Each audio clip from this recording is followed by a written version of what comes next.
Hey, what's going on guys? Welcome back to another PS5 Jailbreak news update. So things have been a little bit more quiet this past week, but things do tend to pick up more during the weekend, and that's exactly what's happened. We have a bunch of more updates. I'm sure by the time the weekend's out, we'll also have some more additional updates to bring you. But anyway, let's go ahead and start with the kind of most significant one that's happened over the past few days. Flats has revealed that he has got a working implementation with the Blu-ray drive up to 7.61. So that's the BDJ userland exploit plus the Umtx kernel exploit chained together to create a jailbreak for the PS5 that works on 7.61, and he has actually tested it on that firmware, says that it seems to work, showing a log of the execution of the exploit there. And he also says he just needs to improve the speed somehow. So the reason it's not been released yet is that it takes a while to load. I think it's around 20 seconds. He wants to get that time down. Unfortunately, BDJ of course uses Java for the execution, and it is a bit slower. So it takes a bit longer. He wants to try and get that time down so it can execute faster. And then there's also a situation where it can get deadlocked, which I believe just means it gets stuck essentially and it won't go any further. And therefore he wants to try and solve that issue as well before a public release. But the good news is apparently not really any kernel panics, so it seems to be pretty stable. So again, we could be seeing a public release very soon. Now we've also had some updates from Hammer83 on the jar loader version that can run the UMTX jailbreak from the Blu-ray drive.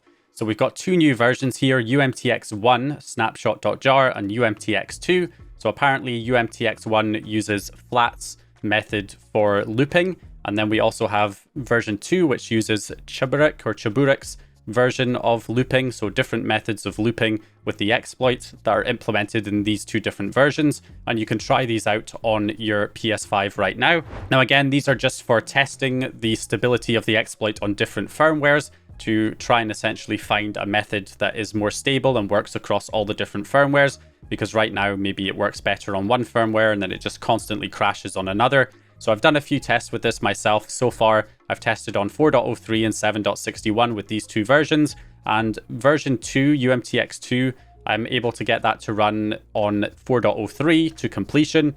You'll know when it gets to completion because it says something about obtaining kernel read-write primitives, and then it will go back to the jar loader waiting for a payload. So that's basically what happens if it runs through successfully. And that's what you'll see if you're on at least 4.03. For me, it does crash a few times, but I think it was around my fourth attempt on 4.03, I was able to get it to run to completion. And then on 7.61, it's not been able to run to completion, either version, at least from my tests so far. They've just always crashed.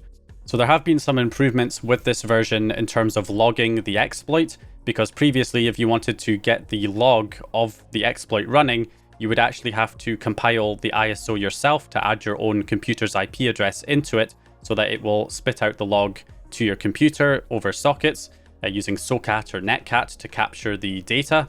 So luckily this has now been resolved where you no longer need to create your own ISO. You can use the existing ISO when you send the jar file over with NetCat. It will then bring up a menu where you can select the IP address. If you select the box with X, you can use the D-pad left and right to scroll along, and then up and down to change the IP address number. So you can change it to the IP address of your computer. Once you've done that, you can press X to confirm it. And then when you press triangle to bring up the menu, you just want to press the green square button there to apply the changes and run the exploit, and that will then go and run it through. Now, before you do that, you want to run some kind of logger on your computer, which you can use SOCAT for, which is going to be the following command, SOCAT, or if you're on Windows, it'll be socat.exe if you've downloaded the Windows version, and then udp-receive, recv, :18194, or whatever the port number is, and then stdout.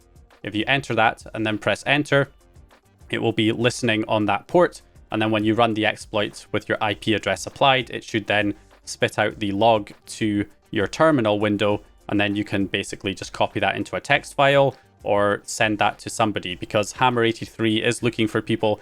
If you are in the research and development Discord, Hammer83 is looking for people to post the logs on different firmwares of the exploit so that it can be improved to get broader compatibility with these other firmware versions. So that could be handy if you are in the R&D Discord. Now, I do want to clarify some confusion that I've seen relating to Flats' version of BDJ, because there's some people asking whether or not he's going to implement his Hypervisor exploit into his release for the BDJ plus kernel exploit chain, add his hypervisor version in as well so that we can get a more complete jailbreak. He says that he told about it already. One of the exploits will be released once a condition is met, but I've disclosed another one. However, some devs told that it gets mitigated, but I'm hoping to find a new one. So yeah, for now it's just kernel exploit, because that HV exploit does work for below 5.0 only.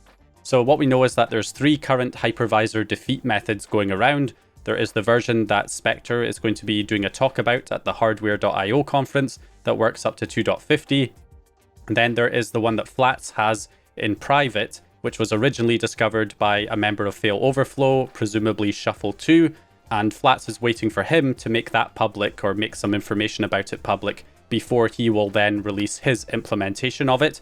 And until that happens, he's not going to release his version, and that's the version that works below 5.0. So firmwares up to 4.51 are vulnerable to that version of the hypervisor exploit, but he's not going to be implementing that in his BDJ plus UMTX chain until Shuffle2 releases some information about it. So that's not happening right now. And then there was the third hypervisor defeat method, which we have some kind of bad news on, because there was a lot of hope that that might work on higher firmwares. I did say in my previous video when I discussed that particular hypervisor defeat method that Flats posted on X or Twitter, I said that we don't know yet what firmware that will work up to. It could have been patched in an older firmware, and it looks like it has. And that's what Flats is referring to here when he says the devs said that it gets mitigated. That was Slayers Govey and Spectre. So Slayers Govey and Spectre posted about it on Twitter, explaining why they don't think it's going to work on higher firmwares. So Slayers Govey says, as far as I can see, Flats APIC exploit flow is patched on 4.03, probably on 3.xx plus firmwares too. Should work on 2.x though if ported. And then Spectre says, this is my thoughts too. It relies on hypervisor being in kernel, with it being started independently of the kernel. I don't see a good way to take advantage of it without additional tricks. So it looks like it's most likely not going to work on firmwares above 3.0 with the third hypervisor defeat method. So it looks like Spectre's method and the latest one that Flats posted is most likely patched in older firmwares and will only work on 1.x and 2.x as far as we know so far.